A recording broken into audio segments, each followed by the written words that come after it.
Who knew? Dude, we're totally on time. On time every time. Also, I would have been almost early if it wasn't for the fact that YouTube was like, "You've got an excellent connection. Can I go live?" No. This is bullshit. Hold on. Fucking Zoom's is slammed up.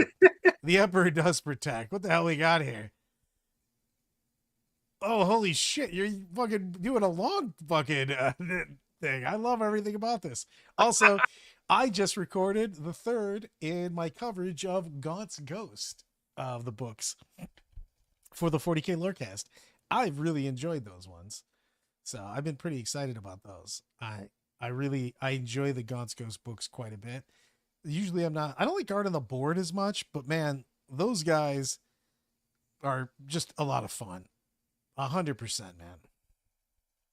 The two versions of every Gaunt's Ghost book. I like the first three the best. I think that they missed the mark a little bit later on. I mean, there's what, 15 now. I think Necropolis is my favorite. I think that's the third book. I don't know though. I also really like the anthology ones where they just have a bunch of short stories. I like those quite a bit. Those are one of my favorites to do shit like, because now since I'm an old man and I no longer use music and stuff to work out to, I use only audiobooks and podcasts and stuff, super old man style. So I'm excited about that. Oh, dude, I just think it's funny that there's just so much infighting. The Imperium works in spite of itself, basically. 40K audiobooks, Audible. To be honest with you, Audible. They got a couple. So if you don't have, you can Audible, and every once in a while, a bull drop, whatever the hell they call them, and that's a good spot. I love that Brian tells Don't support piracy. There is plenty of spots out that are free. I love that you're literally breaking up while you're trying to tell somebody where to get stuff for free. It's fantastic. You got edited. Yeah, it's, you know. Black Library has their own also. I didn't even know the nice Black is Library I had do have someone coming out. Yeah. App, actually. You can get stuff through that. It's actually really nice as well. And they have a lot of the stuff that's not available on Audible. He's being censored by Big Warhammer. Oh man, we got stuff. It would not be the first time. Yeah, that is true. But I don't know. I mean, I'm going to talk about this for a minute because I really like those. Going back and doing the casts, like Barsati. It's funny because Barsati and I are doing these three, and then we're breaking. We're going to do some Armageddon, then we're going to do some other stuff. So we were talking this morning. He's like, dude, we're 3 casts in, and we're basically not really done with Necropolis. And I'm like, I know, man. There's a lot of shit going on in those books. So, also, so many people. There's one of my favorites. There's so many people that give big speeches and then get instantaneously obliterated. There's one guy that they're all going to crawl through this secret like sewer entrance. And he's like, we're going to get a fire team. We got everybody together. I'm going to lead these guys to victory. And immediately gets obliterated and the tower just fucking falls on him. And then the other dude, I can't even remember what his name is. I just did this too. Yeah, I mean, he should get a whole. Both have good deals. In all seriousness, if you're looking for audiobooks, which is what I like to do anyways, if you're, I don't know, if you have a bad brain and you get headaches pretty much constantly, I do more Audible than reading anymore. So I do Audible most of the time. You can do they have a lot of decent deals where you can get a lot of free credits and shit like that. So, yeah, 100%, man. The books are expensive nowadays. I've got a ton of stuff. I wish I had bought more audiobooks early on, to be honest with you, because I lost a lot of stuff. I've had 2 water damage moments in my gaming life where I lost a shit ton of D&D. Here, I'll give you a good story on this, Brian. They talk about how much of a dicks my friends are.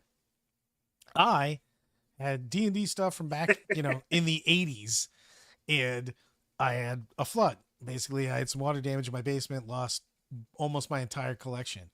To which my friends message me all the time and show me things that I had and show me uh, how much they're worth if I still had them. I'm like, you guys are douches.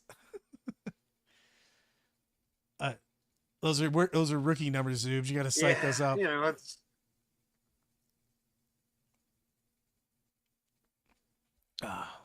It's gonna work for the app, 100%. I do love, and you know what? I love to be part of your day on that, brother. yeah. So one of the things I can say is on the Audible side of things, I'm having a lot of fun, but I always find if there's a reader of the book that I always find myself going, I'll just buy the book. And that's Dude, probably one of the things that I yeah. do most often. Yeah. You know what I'm going to throw out? I'm going sideways on this. If you guys haven't listened to Dungeon Crawler Carl, you are missing out. One, the narrator might be the most talented Did you guy know that I've ever played, I've ever heard. they have an RPG? They have a what? I wish you weren't epically They have a losing. role-playing game coming out. Oh yeah, they've got an animated series. They've already got their cartoon. They got an RPG. I would play our Dungeon Crawler Carl. Ganyo actually got me into that. It told me about Dungeon Crawler Carl. Love it.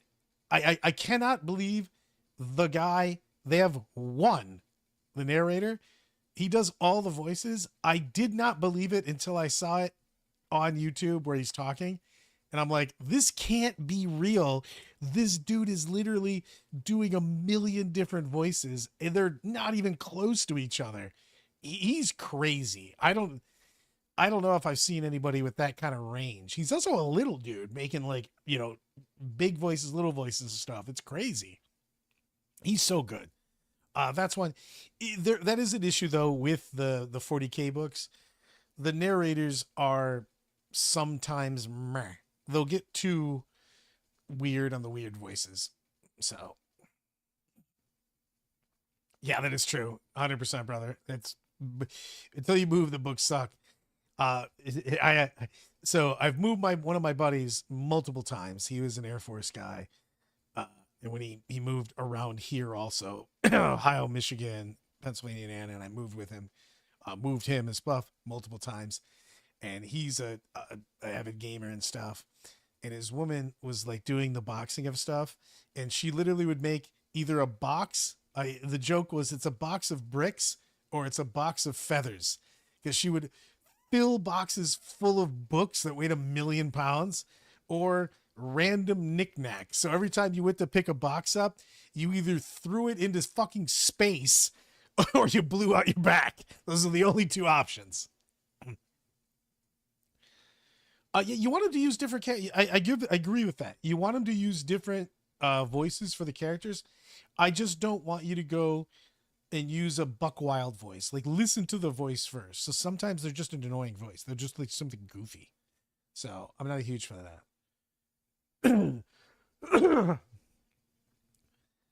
Oh, dude.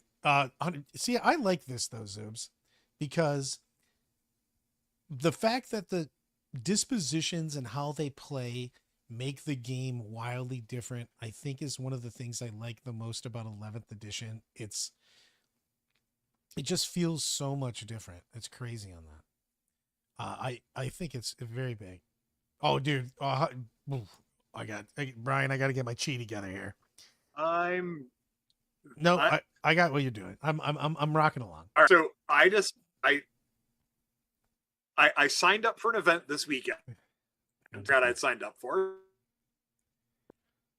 Like, I have to go because I signed up and I titled my list for this weekend. I really don't want to play, but I gave money to the club, so I should probably show up. It's the basic name. And I've been playing a lot of Ambush Predator. Me just completely changed what I've been playing nonstop here for this edition so far. And I went with Assimilation Swarm with the Norns and went Taken Hold and went with the Chonky Boys of 3 Assimilators, 2 Neurolictors, 2 units of 3 Pyovores, and then that lovely Biovore that we all went there. Hive Tyrant with just close combat weapons. a Swarm Lord, and oh wait, 2 units of 6 Tyrant Guard. So I could just go, I'm going to go sit on that objective over there. I hate you so much right now. Why? It's not, you can't, how are you even deploying? That unit's a fucking pizza plate. It's so big.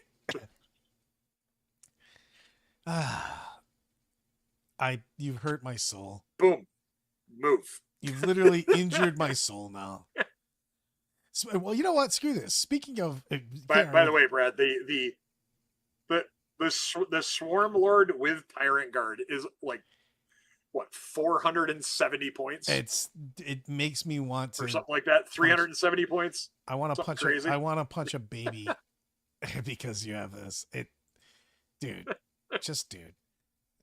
You know what? Speaking in chat here of Alaris. So for one, I've now convinced Pajamas that this is what we're taking. Oh yeah, I'm not supposed to say that out loud. We're supposed to be super secret. I don't care. Folger went banana pants in the War Master over this week and put some wild big scores upon everybody in winning the the War Masters. The War Masters is the single event that is at WTC, the World Team Championships. And he's bringing, which the only thing I think I'm going to change is bikes. Dude, he's playing Lions.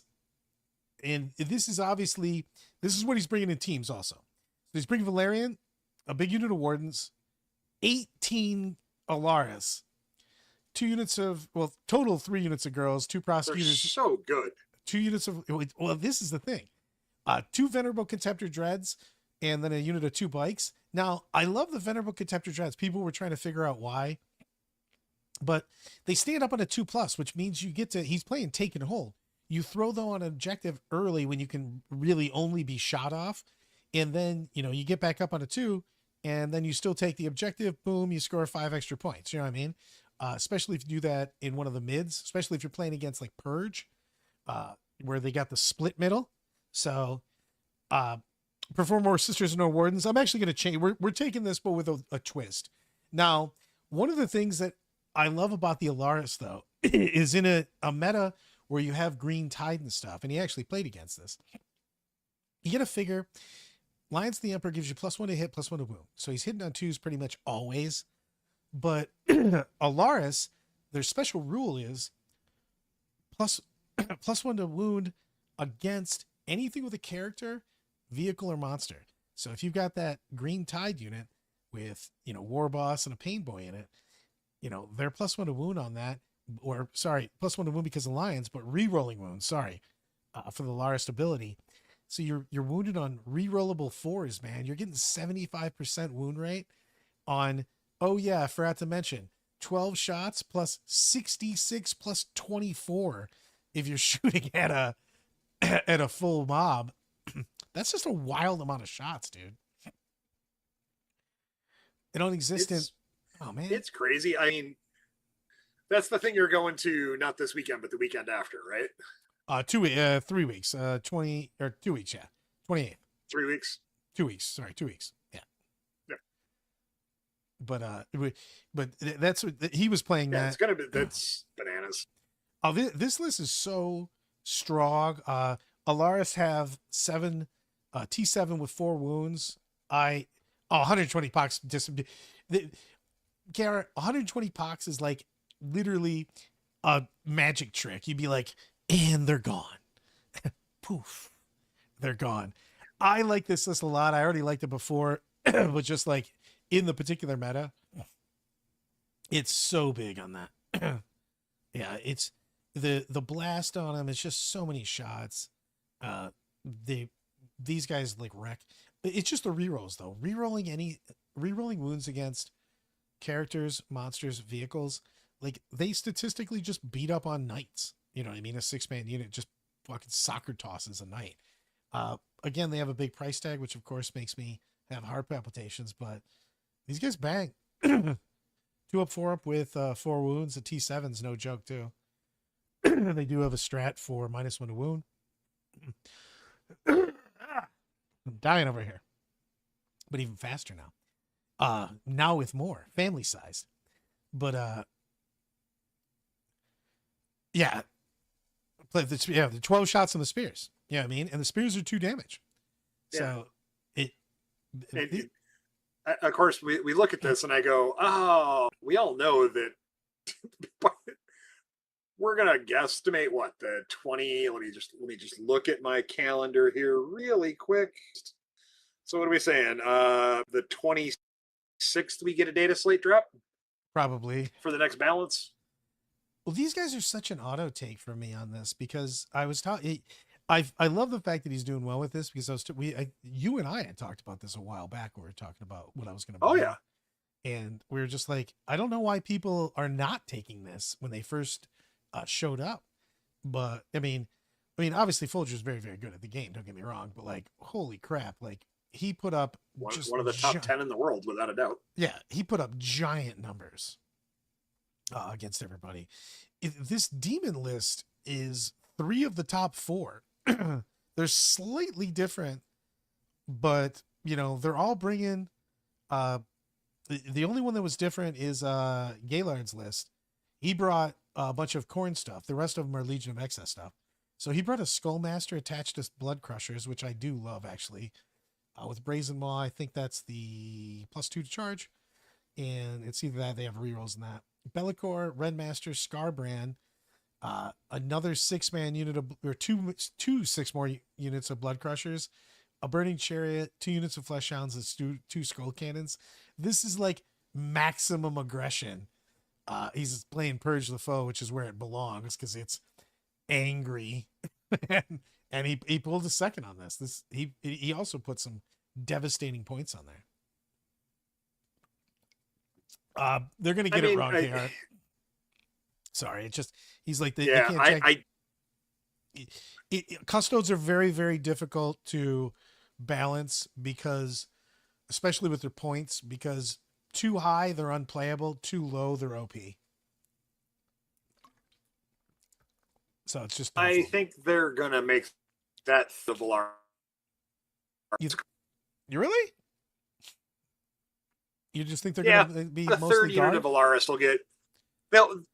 Yeah, I think the third unit of Valaris will get a 10 point for 3, 20 point for 6. Yeah, I can see that. They're trying take the multitude of 3. I don't think the tax is working personally, but it's at least an attempt to stop the 3 of everything. But that I would figure out how to make another 20 points in the year. It wouldn't be that hard. I give you that. This I like this Blood Legion. This list, I don't know. This list seems to lose to a lot of things, but it's very fast. So I guess maybe he's just being so aggressive. It feels like you have to go a lot. I mean, he's got over 700 points in 2 characters, between Bellicor and Scarbrand. So like, I mean, the Redmaster makes everything kind of viable because you just put it on a unit and go everybody attacking them, strength, AP, damage. But like, I mean, more power to him. Gaylord's a good player, you know what I mean? So he rocked with that. The other 2, I want to go into the other 2 because both of these are kind of the same. They're running, one's running Priority, one's running Recon. I'll go into Liam's list. But they're running Legion of Excess, just the epitome attached to Daemonettes, Keeper, Mask, Torment Bringer, and then a shit ton of Daemonettes, Beast, Max Fiends, a unit of Beast and Nurgle, because why not? Even though what the hell is a Nurgle unit doing in there? And then Seekers. This is just literally trying to get all up on you, get tied up with the Fiends. This army's fast as shit. They can, of course, do the shenanigans where they dump wounds off into Daemonettes. The cord list does have a lot of. He's got multiple flamers. Everything with K-Sits is because of the deployment zones, Dawn of War still being a thing, and because the objective is it that speed is so important. Because if you look at most, it's either you can't kill it very easily and its damage output is ridiculous, or it's just lightning fast. It's a little bit of and column it A, has okay damage output. little bit of column A, It little bit of it, column it B. feels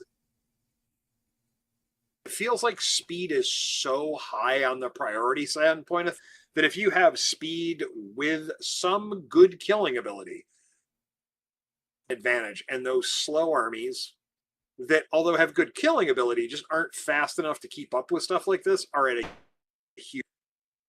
It's also the fact that you have to expose now, because if you walk onto an objective, people are going to be able to see you, and people tend to not put all of their OC on the objective, so they're not getting blasted. You're hiding behind the wall. These armies that are so fast, dude, if you don't put that many people, he just puts like a couple fiends on there, steals the objective from you. The bases are also super big, so he boxes you out. 3 fiends takes up the full length of that piece, 9 inches, and just boxes you out, steals the objective away from you, and then they're taking theirs because you can't get to them because they're fighting you in your own deployment zone on turn 1 if they want to. So it's very difficult. Somebody just pins you down, especially a lot of these shooting armies, dude. If you just get, even in combats that don't even do that much damage to you, but you just don't get out of your deployment zone for 2 turns, you don't take an objective for a turn, all of a sudden your opponents just put up some big points, and you're really, sitting trying to figure out, how am I getting out of there? I mean, it is 100% on this. She goes, characters looks at orcs, daemons, etc. Yeah, any of these armies that are super fast. That's why you're seeing like orcs. You saw originally with Green Tide, but then you started seeing stuff like Equatorial Hunters, Speed Freaks, all of those armies that can just really push up super fast, put a lot of OC in your face, take your objective away. And if you don't score points for multiple turns, it's just rough. You know what I mean? As long as you're not getting extra tabled on 3, it's hard to come back because it's very easy to score with everything. If somebody's not jammed on you, you're going to score a lot of points. So if you jam your opponent for a couple turns and you still have any resources left, you're still getting 4 or 5 points for an objective. Then you score one of the middle objectives for 3 points, and then you do secondaries. And all of a sudden, if you have a big lead on 3, it's super hard if your opponent has anything left. The only way you're coming back from a big point deficit is if you effectively table your opponent on 3. Because if you don't do it until turn 4, you're usually not coming back. 100%. You have to expose so much. That is one of the big things too. If you're playing from, I can't even stress this enough. If you're playing from behind, it's so hard to be very tactical. You have to keep your head in the game, but you have to start making pushes because have to start recovering points. So you have to take an extra objective. You have to take away an objective. So all of a sudden you're exposing forces you didn't want to expose. And then all of a sudden, boom, they're taking advantage of you extending and focusing down certain parts of your army. Yeah. I'm gonna. What do you? It feels. Ask your question. No. I was saying, it was looking at the turn list seems to be melee heavy. If you're playing your best list right now, because you've played a decent amount of different types of lists, what would you say you like the best right now in Tyranids? Like if you were going to, you want to win the War Master, what are you taking to this event? If I want to win the War Master, I'm probably running. That's a tough one because as I play more and more with the Norns, I find that they're super strong. In particular, the assimilators, because they hit like a truck. I'm probably running the assimilator list with possibly. That's tough. I think Vanguard Onslaught Vanguard list, because of what it does, you can get a bunch of traders to kind of control the board a little early. Don't mind losing a 60-point Lictor here and there, or 55 points worth of Von Ryan's Leapers, and then controlling the board late game. I think that's where my head is at. It's just a matter of spending. I keep finding that the more time I spend, the more I keep leaning on to that for them, because of the way they're designed, that their melee is very, very important, and they need the speed and they need to control the board early to get the few slower moving units that are really important for them into position. I was coaching a couple Tyranid players in this, and one of my things with like Norns, for instance, is you put them to the edge. Basically, you have enough OC, take like 2 units of Hormagaunts, and you just put 1,000,000 OC. You basically steal the middle away for a little bit, and then you put the Norns places where it's hard for your opponent to get, leverage everything. You put a Norn in the middle, and while it's a motherfucker, he's still going to probably die to the best armies because they still have all their shit. You know what I mean? After you've picked up Yeah, some other stuff, then you put them first out.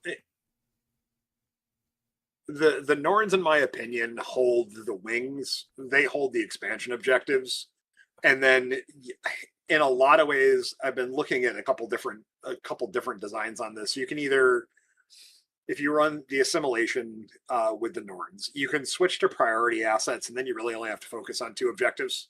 Yeah.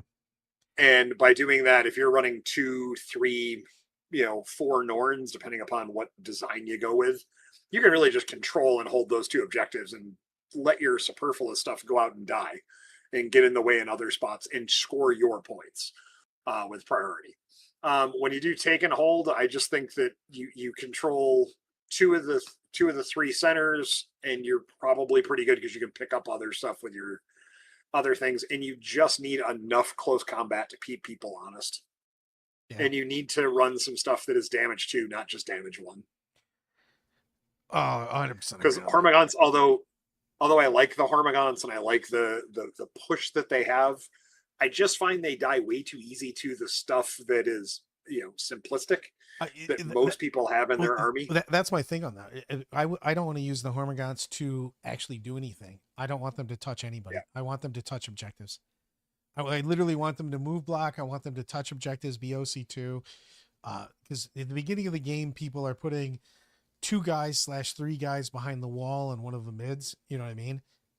Yeah. Which means I only have to touch 2 to 3 Hormagaunts. That's why the list that I'm running with the Swarm Lord, the Hive Tyrant, and all the Tyrant Guard in Assimilation Swarm, because you can bring back 2 Hive Guard. They're a 4-wound, high toughness model that are very good, and you can just keep bringing things back. You can't precision out the Hive Tyrant very easily because when he's leading that unit, he gets feel no pain. Plus, assimilation. I love assimilation with that because you're just getting.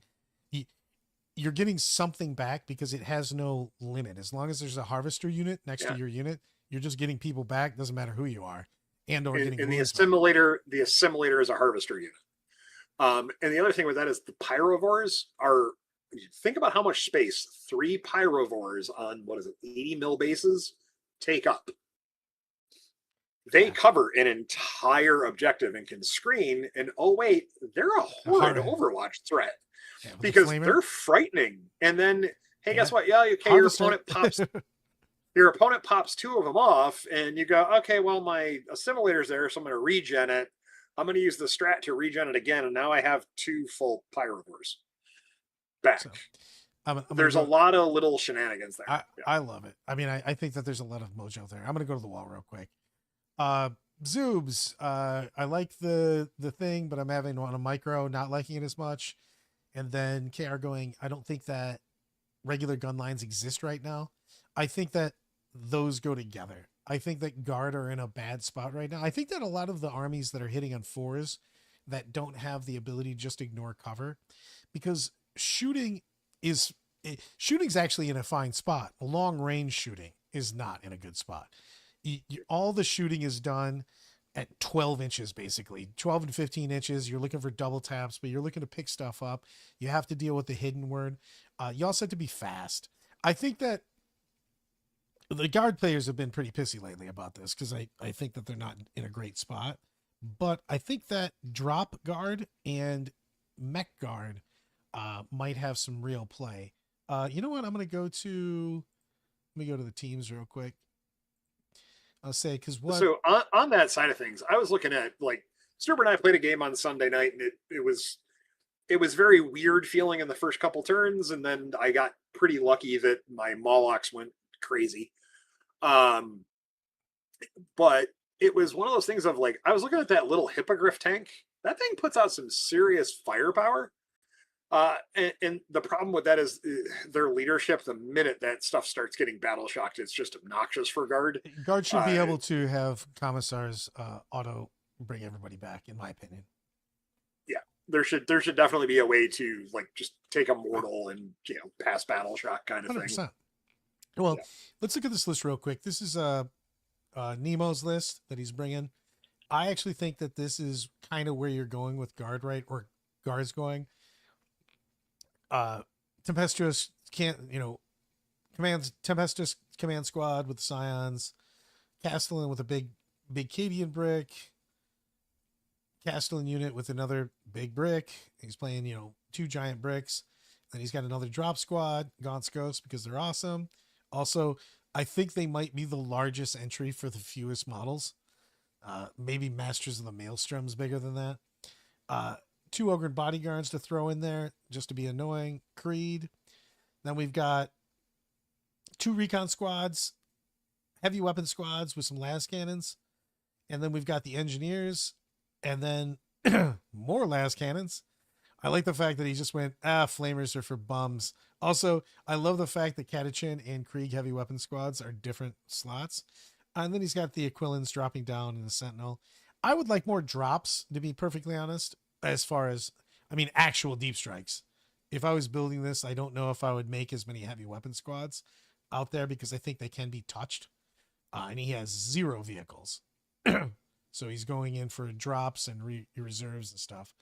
But like, I was looking at different lists on that. I would rather have Mech Guard flinging these guys out with rerolls from the vehicles. Yeah, I just entire fucking codex. I think that Guard aren't in the greatest spot right now, but I think there's a couple armies that are like that. I think that most armies are in a good spot, but I think that Guard is in a bad spot right this second. And I think so. Who are the 3 in a bad spot? So we gotta go with guard. Guard for sure, because of the fact that the regular style of Guard just doesn't work right now, because you end up having tanks at uncomfortable ranges. For one, if you have to run up and shoot at 12 or 15 inches, nobody wants Lehman Russ lined up. You know what I mean? And they get instantly touched. Just look at my shelf and see what's bad. Like all of the stuff I know. So I don't think Eldar are in a great spot. I think that they probably can find some stuff that works, but their point totals are a little high for their trades. I think that's a lot to do with also what their dispositions are. So, but I think Templars are fine. Drukhari definitely aren't as good as before, but I think that Drukhari does have some plays also because Drukhari plays recon really well. I think Skari just went. Oh, he always plays Drukhari, but he went 5-2, 4-2 at the War Masters here with his Drukhari. You know what? Let's take a look at his. We'll talk about that for a minute. War Masters roster. I gotta remember Skari's actual name. Ridvan. Dink, dink, dink. He'll of course be on the other page. No, he's not. There he is. Ridvan Martinez. He's bringing exhibit. Oh, he brings the wackiest shit. Such a nice dude, but man, he plays with crazy shit, makes it work. Archon with a unit of warriors. Love these guys. I love them in Sky Splinter more. Archon with a Hand of the Archon. Hand of the Archon is actually a wild squad because it can be OC3 per guy. Jazar with Incubi. Lady Malice with some more Incubi. I think Lady Malice and Drukhari is an auto take because of the Vect, but also the redeploy.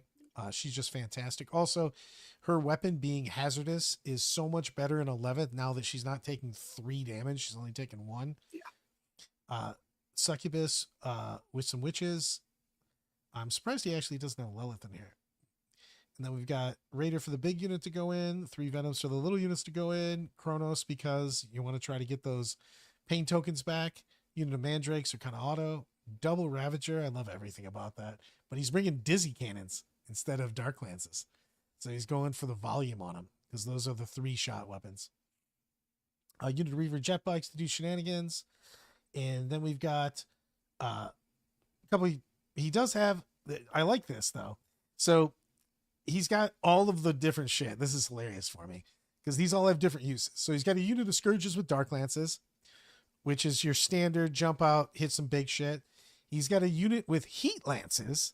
So he's trying to be aggressive with those, running up. They have an 18-inch gun on that. But then he's got the cheap unit with the Shard Carbines that can actually do 6-inch deep strikes in the back. So they can do shenanigans. So that's a you question on that one. Okay, I got some Vallejo paints. Oh, the true metallics are really nice. I've never been a fan of Vallejo paints on a personal level. It doesn't. Their old paints didn't fit my paint style, but since they reformulated them last year and this new true metallic metal line, they're really nice. They've got a full line of like 60-ish colored metallics. So you can highlight with them and do a lot with them. They're really, really interesting. And here comes my cat again to show everybody its backside. Check out my butthole. So go back to the question on this. I think Garter in the worst spot. Who else is not? I'm not seeing all the time. I think it's Black Templar. I think Black Templar is the worst of the Marines right now, just because of their play style. And in all honesty, unless you are an amazing top level player, Eldar's in a tough spot. Yes, 100%. I think those are the three hardest to play right now. I actually think Imperial Agents is better than all three of those. But Imperial Agents doesn't count because it's literally you're playing. 80% of your points are in Sisters and Deathwatch. You know what I mean? So whatever. I 100% disagree with you. I actually think you can play it without using Sisters and Deathwatch. You're just playing cops? Very, very well. I think you run cops, assassins, and breachers, the naval breachers, and you can be really annoying and control the board very, very well. Big Chaos Knights I think suck. I actually think that 14 little guys is actually wildly hard to deal with for a shit ton of armies. It's very skew, but a friend of mine's been playing quite a bit of that, and it's really difficult to deal with 14 little guys running at you. I do think that the Chaos big guys are in a bad spot, especially compared to Imperial big guys. So, but like I think that their little guy spam is very, very good because they also got a ton of shit that just ignores cover. So you can do a huge volume of shots. Any army that can ignore modifiers and or ignore covers jumped very big in value right now. It's just like, which is weird because it feels like Tau, who can do all that stuff, didn't get, and they got all the fly stuff. It feels like they're missing that melee aspect because you can't run the detachments that work well layered with each other because of the way they pointed the dispositions for them. Which one you broke up just a second on that?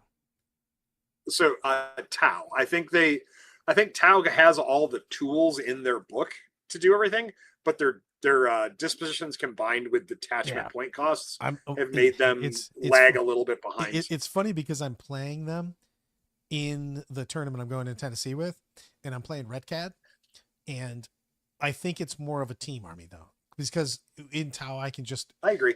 I'm literally probably gonna like defend second maybe. I'm just gonna not play my bad matchups.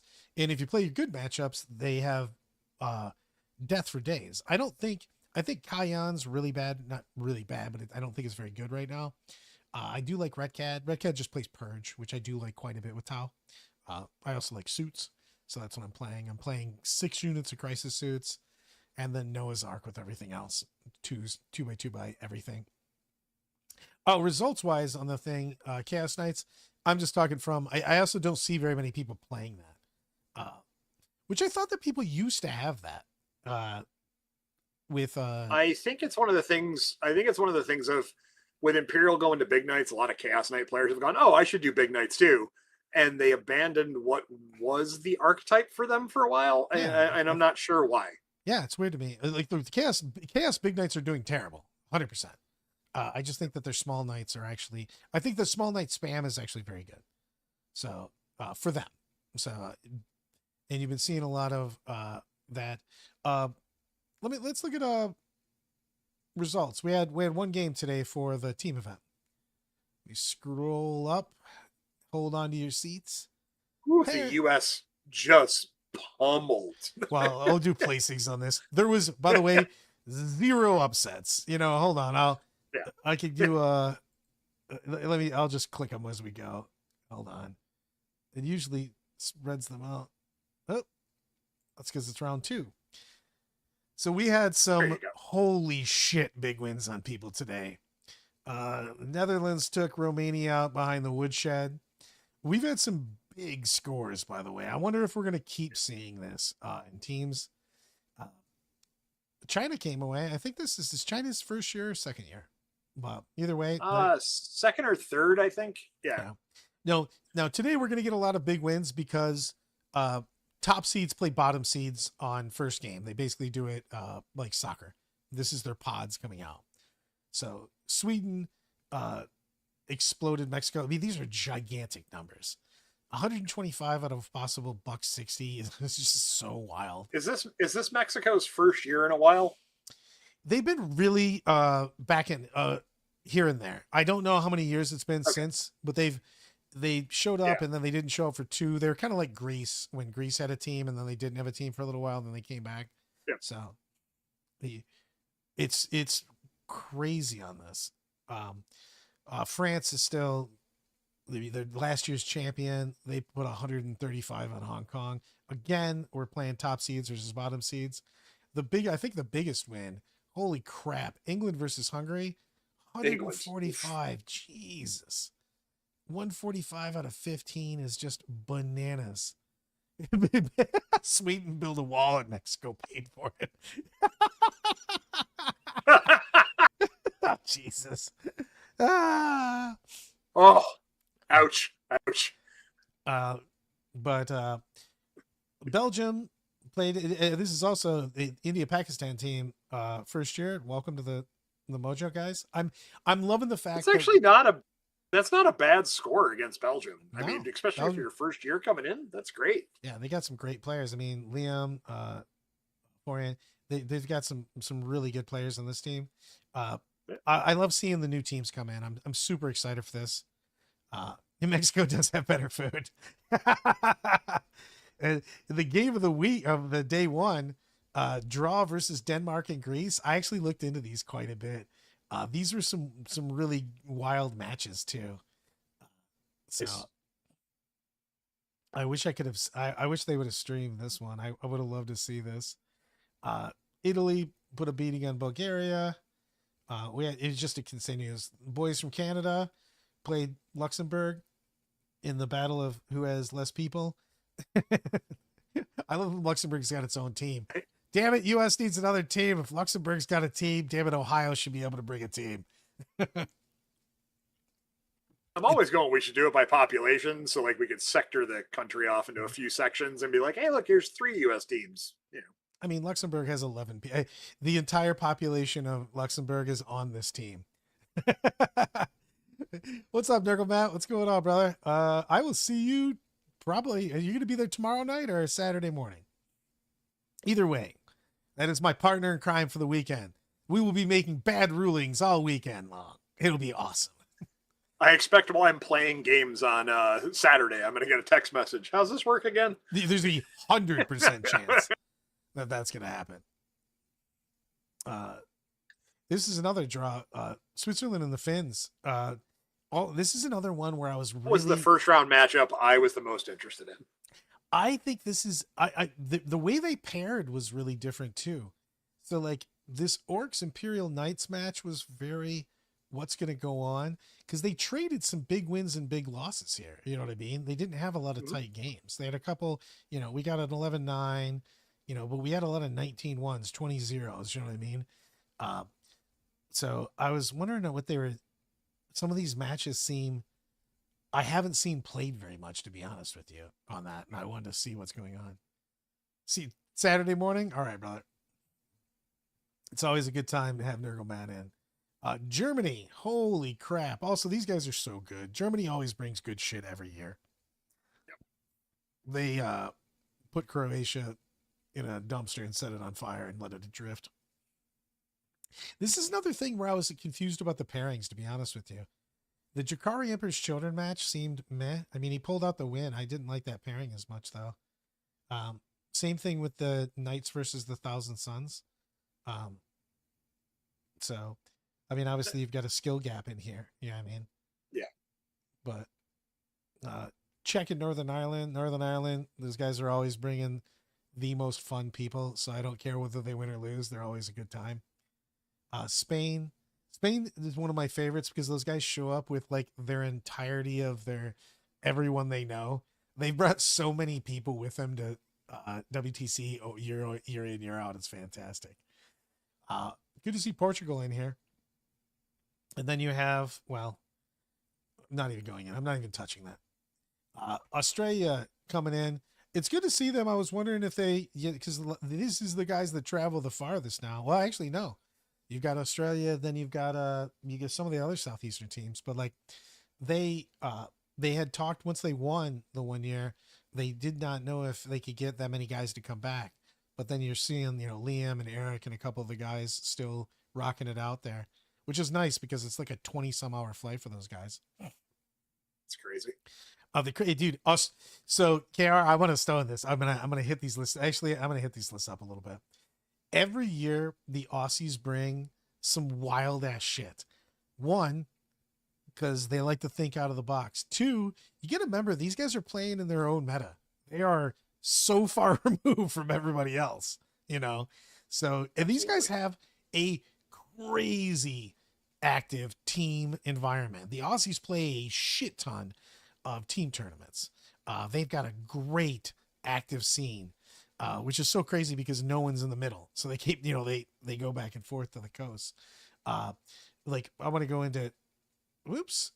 Apparently I'm going to change the score. Don't worry about me, guys. I'm going to be making this round messed up. So Eric's bringing Ambush Predators and Synectic Nexus. We've got a Prime with 20 Hormagaunts, a Prime with 20 Hormagaunts, Death Leaper, Neuro Tyrant, Swarm Lord, because CP's the thing. Double Maliceptor, triple Moloch, a Tyrannofex, and 2 Neurolictors. Tell me what you think about this. I love it. It's so out of the box, dude. So I actually play a list similar to this. Those Molochs do so much work because not only do they do mortal wounds when they come in, they can throw battle shocks as well. So when you come in, if you hit a 5-up, they take mortal wounds and take a battle shock test. You can this was Ambush Predators, right? He was doing. Yeah, he's got Ambush and so you can uppy downy to. Yep. So you can uppy downy, right? Or wait, no, Ambush is just the Lictor one. But still, there's so many fun things you can do with this. I'm just a fan of the Molochs. They do a lot of attacks in close combat. They're really good. The Maliceptors ignore all the stuff because they're psychic shooting. I like this list. You have to pick and choose where you bring stuff in, but throwing mortal wounds on stuff when you just pop in from deep strike is really good. Well, also the fact that you can just steal objectives from people, man. You can touch, especially if you can touch an objective and then you battle shock them off the objective. You know what I mean? Especially these armies that have low leadership. Well, and the nice part is it specifically says on the Moloch's data sheet when it arrives, you do the thing. You place the unit and immediately resolve it. And then you go, oh, I didn't battle shock that one. Let me bring that second one in and put him right next to him and do some mortals to him and try and steal it away. So you don't see a lot of Death Guard in this tournament. I was surprised to see it. He's bringing Josh Woods is bringing Paragons, Putressants, and Tallyman Summoners, which you don't see either. He's got an old school, Malignant Plaguecaster with Putrefier with a unit of Plague Marines to do some stuff. But he's bringing a great unclean one, Rodigus, Lord of Poxes, Lord of Virulence, Rhino for the Plague Marines, Triple Beast of Nurgle, the government required Defiler. That's if you play Chaos, you have to bring. Can't leave home without it. And 2 Bloat Drones and unit of Nurglings. I'm actually curious to see how this does over the course of the weekend. I think that Same. Death Guard, you haven't seen hardly any Death Guard in tournaments right now. And I like this. I like this list because of the fact he's also playing priority assets. So I think that he's going to be able to score a shit ton of points. He's got like a decent amount of units. You know, I he mean, can, at Salt City, a Death Guard player went 5-2. I don't think they're bad. I just think they can have some no, bad matchups. yeah, Yeah, I think that I actually think that Death Guard are underrated. I don't think that they're S tier or anything, but I do think that they're underrated, and I just want to see how this does. They have I'm curious. what was their Blood Angels list? I think he brought, yeah, he brought the That was wacky. a weird list. This is super weird. So he brought Dante with a 6-man sanguinary guard, jump captain with 6 sanguinary guard, jump captain with 6 sanguinary guard, land raider redeemer, combine lieutenant, a vindicator, double ball predator, and a scout squad. Dude, this is like the craziest shit ever. He's got a bunch of I mean, flamers. if he hits a horde army, he's picking it up. I mean, hitting on twos, wounding on twos is a big deal because all the shits, all the spears have lance and they're hitting on twos in the first place. So this is pretty nutty. They do have. It's funny that Kiara said that because I was like, I knew I wanted to look over these a little more. Their custodes list is a bike type play. I mean, he's still lions. He brought the same thing. He brought 15 instead of 18 Alaris, and then he brought more bikes. But this is effectively the same ish of Folger's list. Is Liam's list the wacky Necron list, or is this just destroyers? Am I gonna choose? Never mind. I'm gonna adjust another score. Nothing to see here. Oh yeah, this is fucking crazy, dude. So This list I love. dude, I love. I This thought I list. was gonna see another, destroyer list. You know what I mean? With Cursed Legion. Nope. Hand of the Dynasty and Phalanx. No. Psychomancer with a unit of warriors. Psychomancer with a unit of warriors. Wait for it. Psychomancer with a unit of warriors. Stormlord for CP. Necrosaur because he does Let stuff. alone the CP plus the once per game do mortal wounds all over the place. Yeah, It's never a bad thing. I mean, CP, you had me at CP. Yeah. Yeah. Yeah. You're like, if anytime I can take a character that gives me CP, I'm probably going to take the character that gives me CP. CP are in big demand. Silent King, triple Ghost Arc. Fucking, this is where it gets wildly off the walls because I haven't seen them in forever. 3 max units of Praetorians, which is jump pack Necrons, and then a Triarch Stalker to steal cover from people. Dude, I hope this thing crushes because this is the wackiest shit ever. And Liam's, he plays Army B Bravo 12 years ago. Yeah, this is true, KR. This is literally time traveling back a decade. What was good in Necrons then?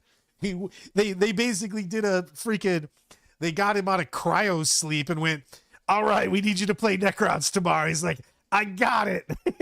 Get me my Praetorians and my triple Ghost Arc.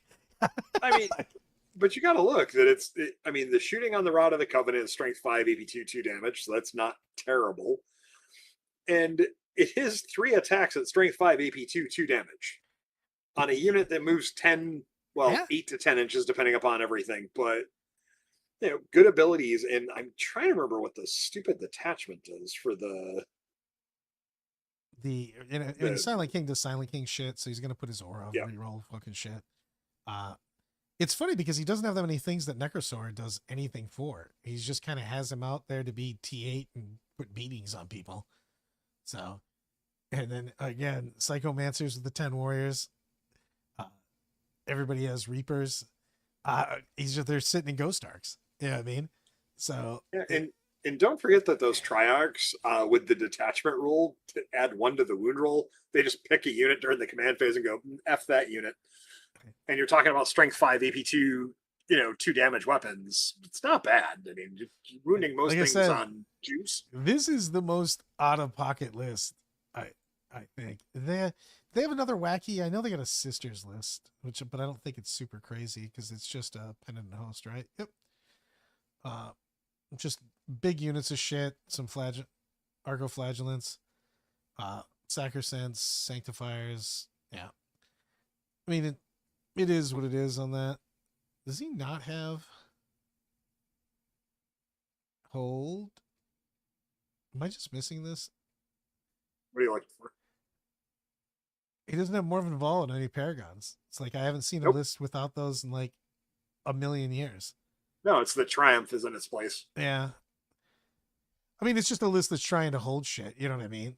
This is which is funny because he's playing Purge. I would have thought this was a take and hold list all day long with the big units of extra OC. But yeah, these guys are nuts. I want to go down to Poland. Poland's got some smash lists too. The US just went nuts on Estonia. A lot of 20s from the boys from here. So just put up some big numbers. Boys from Ireland, always a good time. Lost a nail biter to Norway. And then we've got New Zealand rocking it. Gaylord. And then we've got Scotland putting a huge win on with innocent boys.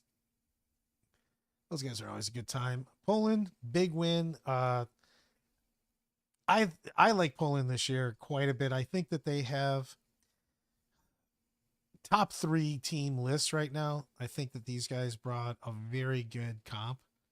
So what's their guard list? Let's see their guard. That's why I wanted to bring him up. Yeah. Skark, who's a fantastic player, is bringing Bridgehead and Mech Assault. This is what I'm more thinking for. If I was bringing guard, I would bring. So he's got Yarick, all attached in here. Command squad with a unit of Scions. Primaris Psyker with a command squad with a unit of Scions. Wait for it. Command squad, unit of Scions. Commissar, Gonskos, Little Centaur.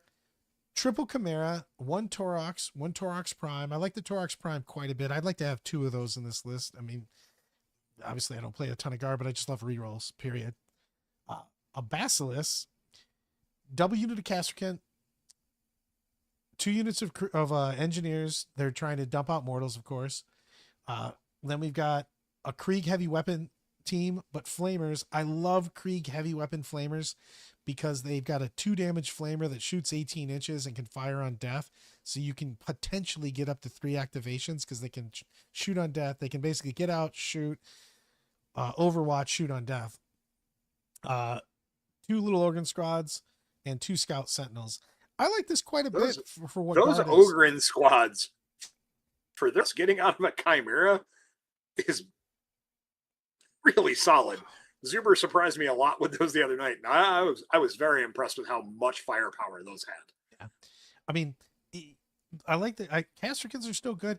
I do like Mech Guard though. And the thing is that he's playing he's playing Recon. So Mechanized Assault with Recon, you can zoom those. I mean, like what's the min movement on those 15 inches with that? And you can dump guys out after you move and shit, or move an assault or move an advance. So you can kind of guarantee your points, especially if you're taking a hold, because against taking a hold, the Recon mission is 6 points for being in 4 quarters, 1 point per kill, and then 4 points for taking an objective. So they kind of just slam down a good score all the time. Like even if you're getting your ass kicked, I think you can just go 6 is 6, a minimum. The Basilisk, Basilisk also can slow people down. You know what I mean? Because it's got the mojo on it. You just get a hit on that. So I like this list. I mean, I still think guard's in a bad place, but I think this list playing Recon has some real teeth. I think that he can put up big points against people no matter what Recon sometimes can just play themselves. Basically, they can just do whatever the fuck they want. Excuse me on that. So I think that this has real ability to score on that. I like this quite a bit. Let's see what their turn ins is. I actually don't know their turn ins. I know the rest of them. I just know that I don't remember. He put a bunch of weird shit on here. Brains, and you're like, hey, stop putting emojis on your stuff, bro. Yeah, so it's sub assault, which is an interesting build. I haven't tried out sub assault much yet. It's, But I so love the zoanthropes with the neurotyrant. especially when they're showing up anywhere on the board because they're coming out of the holes. Yep. So you got the Red Tear, which I love from a lore standpoint. The Swarm Lord, CP, 10 Harmagons because why not? Biovore, automatic. Unit of Hive Guard coming out with the shot cannons are actually gross coming out of reserve, by the way. Those guys actually Yes, they bang are. pretty hard. Yep. 2 Maliceptors, 2 Neurolictors, Raveners, Tyrannofex, and a second and third unit of Zoe's, but the other 2 units The little units. They're Yep. 3-mans, yeah. Yep. This has a lot of ability to just choose angles, and he does have a decent amount of guns. Because you're going to figure they're just going to be popping out of tunnels. I mean, all this shit's going to pop out. How much is he even going to have on the board? He's going to have a decent amount on the board to start with, but the fact of the uppy downy with the Red Terror and the Raveners that you can get through, and the Red Terror is one of the ones that got the ability to come in on turn 1. Yeah.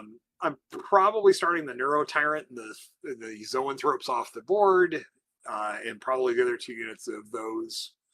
And the Harmagons are just going to be my screening back area stuff. I mean, you have a Tyranno in the back. You've got Maliceptors. Yep, Maliceptor start on the board. Yeah, Maliceptor start on the board. It depends for sure on your matchups. Yeah, but Hive Guards for sure off the board. Yeah, you want to get those angles on stuff. Yeah, I mean, those guys are fucking and at a good price now, dude. I mean, those I think Hive Guard for a while. With the shock cannons, I think they're really nice, and the fact that you can pop up, legitimately put a guy on the objective, and then you 4+ Overwatch with them is pretty good. Love it on that. Well, shit. Tell me what's coming up for you. So for me, I'm solidifying Du Bois weekend. Hopefully tomorrow. I got my last meeting on it. So hopefully I'll have the date for that and tickets going up for sale. The thing I want to promote 100% is Battle for Salvation. If you have not signed up yet for that in October, it's their big singles event in Weston Nyack, New York. Ed and the boys put on such a fantastic show. And Zoomer and I are going to have a member of their team with us up in Canada, which is my next big event that I'm going to at the Red Dragon Gaming Convention there at the end of August. So what's the date on BFS? I don't remember the date in October. This is where I get to go. I don't remember the date off the top of my head. You know what? I might show up to this. It is, if you have not gone to BFS, it is in a mall. It is fantastic. It's simple. It's easy to get to. There's 800 hotels that are very affordable right nearby. It is probably one of my favorites. Where Ellen and I and the boys stayed, when we didn't know. We literally went. I'll end on this story. So we went to BFS, and when we told everybody where we were staying, everybody immediate reaction was, "Ooh, oh no, you don't want to stay there." Like you chose the one spot where it's awful. There is one spot. If you want to know where it is, that it's bad, ask TJ Lanigan, because that's where he stayed. It's he October stayed with 9th us through the 11th. Yeah, and the worst part about it was the year after you guys did that, he brought me to that hotel the next year. So anyway. Oh, that's on him now. He knew better. Come on. He knew better. Yeah, so, you know. It was his turn to pay for the hotel. I think that's why. Yeah. Well, it is. It was a nickel. So, with that being said, let's Queens wave our way out. Enjoy the evening. Patink.